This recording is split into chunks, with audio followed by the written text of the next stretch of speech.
Channel 6. The Live 5 6 Skyview Network, sponsored by Terry Lambert Hyundai. Now on News Channel 6 at 6, a review of Augusta's parks, how city leaders are working to figure out which parks to keep open. And your News at 6 starts now. Live from Television Park, this is WJBF News Channel 6 at 6.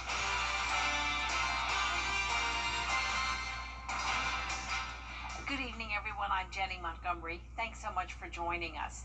Augusta leaders talk parks, and they're waiting on the data before facing some potentially tough decisions. It's been an issue for nearly 3 years. What to do with the city parks that are underused? Here's George Escala. Augusta park goers are on camera, and every picture tells a story. I think there was one park, I can't remember the name of it, but where the only person that showed up there was somebody mowing the grass. so yeah. So those particular parks, you would actually close. For the past month or so, 136 cameras have been documenting activity in Augusta parks. ISM Engineering telling commissioners its analysis of usage will be ready by the end of this month, as commissioners look to consider closing the underused parks. We got some really nice parks in Augusta, and we talk about maintaining and making things look good in Augusta. Let's make those parks look good. Let them shine.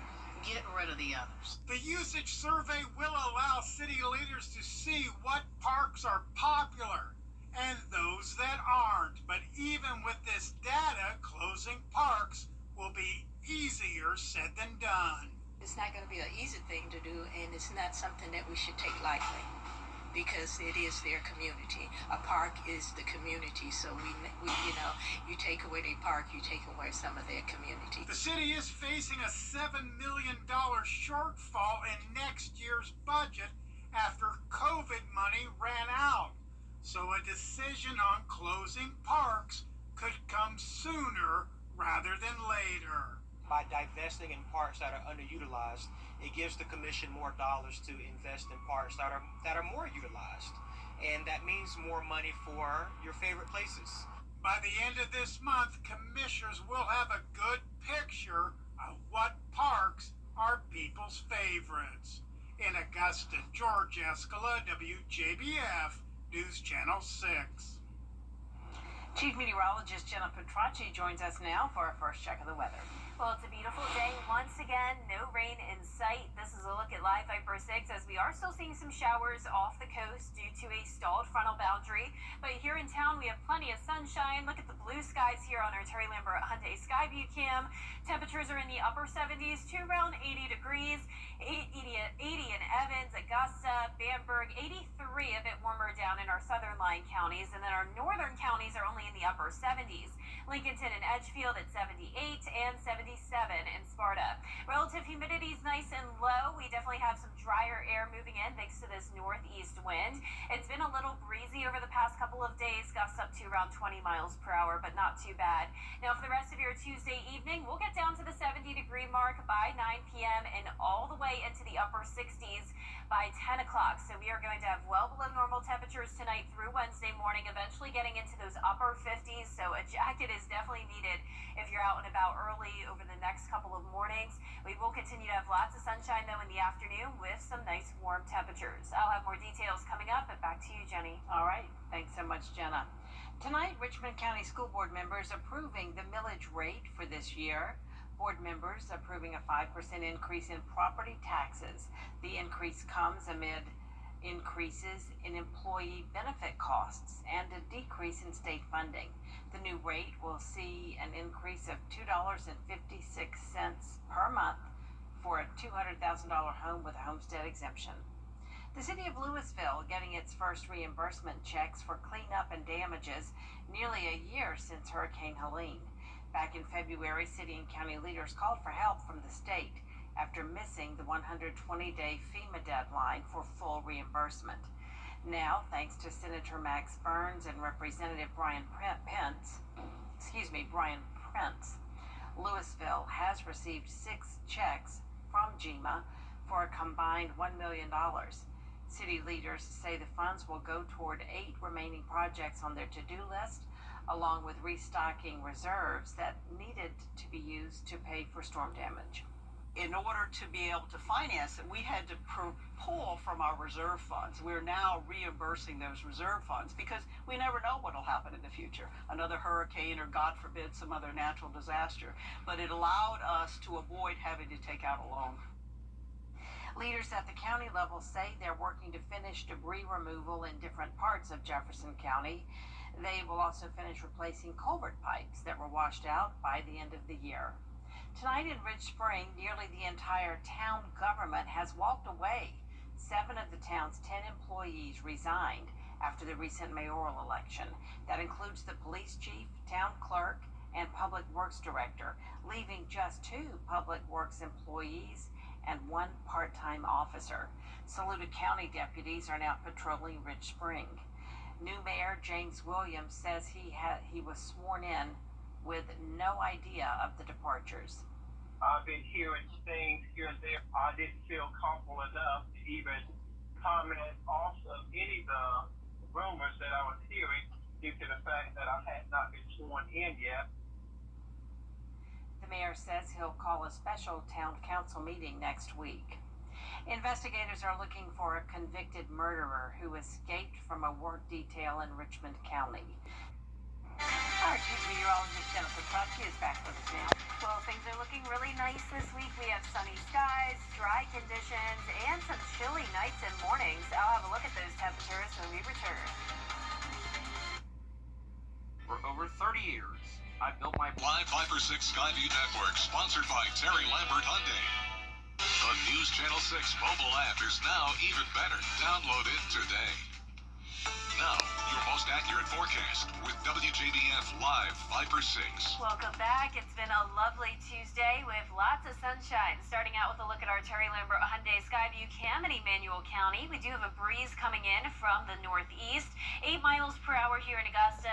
80 degrees out there, feeling like 81. Humidity's not an issue. It's down to 39% with dew points in the lower 50s. North of I-20, we're seeing 70s everywhere, and then still some low 80s further down towards the south. All of us well below normal today, and you can see here on satellite and radar that the skies are completely clear. We have cloud cover along the coast and then scattered showers out to sea and down in Florida along the stationary boundary. Now, high pressure will continue to bring us that northeast wind and keep us dry for our Wednesday. Things are looking great. You will need a jacket, though, when you're headed out the door tomorrow morning. 57 degrees and then mid-80s by the afternoon. So a little bit of something for everyone. Those chilly mornings, but still nice and warm later on in the day. You can see temperatures will stay below average, eventually getting to 60 on Friday and then 64 on Tuesday. But still, our average low for this time of the year is 67, and we'll be nowhere near that. High temperatures are pretty similar. Now, they will be a bit closer to average, though, and then actually go above average Monday and Tuesday of next week. We will get a taste of the 90s again, but no rain all the way through next Tuesday. So far for the month, we picked up less than 1/10 of an inch of rain, and we could definitely benefit from some sometime soon. But in the meantime, enjoy the nice outdoor weather. It's great for any plans you may have this weekend and over the next few days. This is tonight. Winds coming out of the northeast. A few clouds passing in tomorrow morning, but no rain at all. Stationary front is just not moving here. That'll continue to bring scattered showers and storms down towards Florida. But we're also very quiet when it comes to the tropics, which is not typical at all for this time of the year. We're not expecting anything to form over the next 7 days. And the peak of hurricane season, well, that's tomorrow already. And then after that, it becomes less and less likely that we see named storms, especially once we get into late October and November. But of course, never let your guard up. Things could quickly change. But lows tonight, well below average by over 10 degrees, 55 in some of our northwestern counties. Highs tomorrow will be around 85. And the 10-day forecast is showing sunshine every single day through Sunday. Mostly sunny to start next week as well. Just a bit more temperatures warming up, I should say. 92 on Monday, and then we'll have upper 80s with just a slight chance of rain by the middle of the week. And now, congratulations to today's umbrella winner. That is Dorothy Lingard from Allendale, South Carolina. Dorothy, you can pick up your Viper 6 umbrella here at the station and sign up to win yours on WJBF.com. All right, thank you, Jenna. Coming up, the Strom Thurmond Rebels and North Augusta Yellow Jackets square off in a non-region matchup. Hear from the Rebels on how they're preparing next in sports. We love our customers. What can we do to celebrate them? Fireworks? Too dangerous. How about hot dogs and balloons? Too tacky. What about a month-long customer appreciation sale? Bingo. Big savings for every room of your house. Special promotions in every category. Tons of in-stock merchandise ready for immediate delivery. Don't buy online. Visit our large showroom and let us show you how to get the best service and the best selection, all at unbeatable prices. All at Weinberger's Furniture. Despite what you've heard or read, closed captioning on News Channel 6 is sponsored by Hearing Associates of South Carolina. The live Viper 6 mobile app. Download it today. Now, WJBF sports coverage you can count on. Well, the Strom Thurmond Rebels coming off a bye week and are now preparing for their biggest test so far on the season against the North Augusta Yellow Jackets.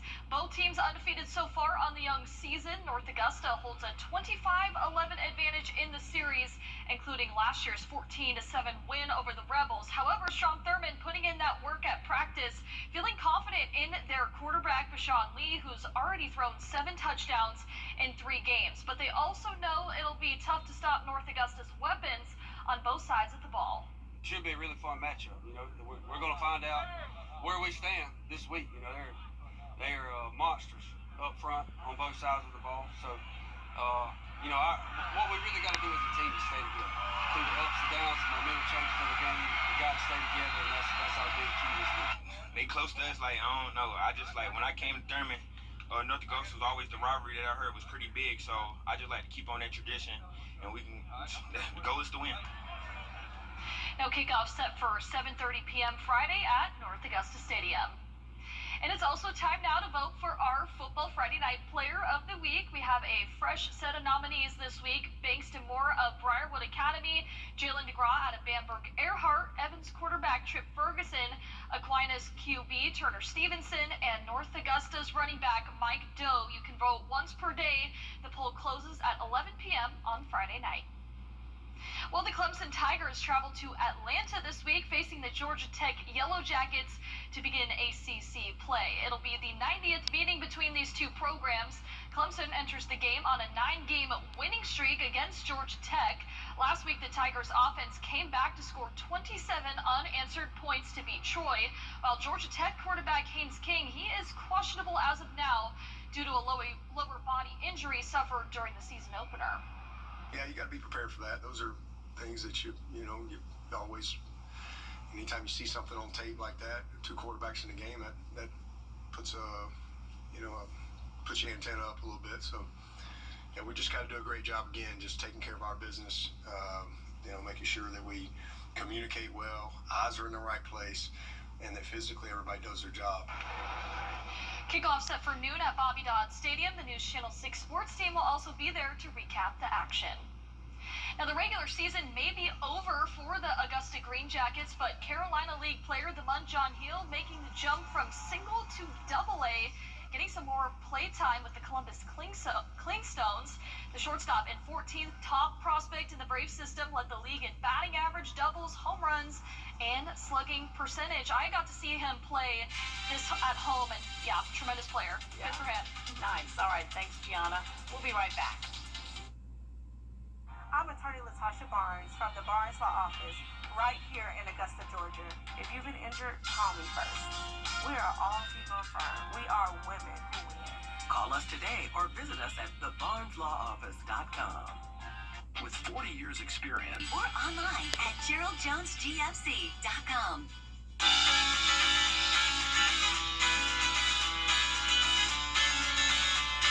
Follow News Channel 6 on Instagram.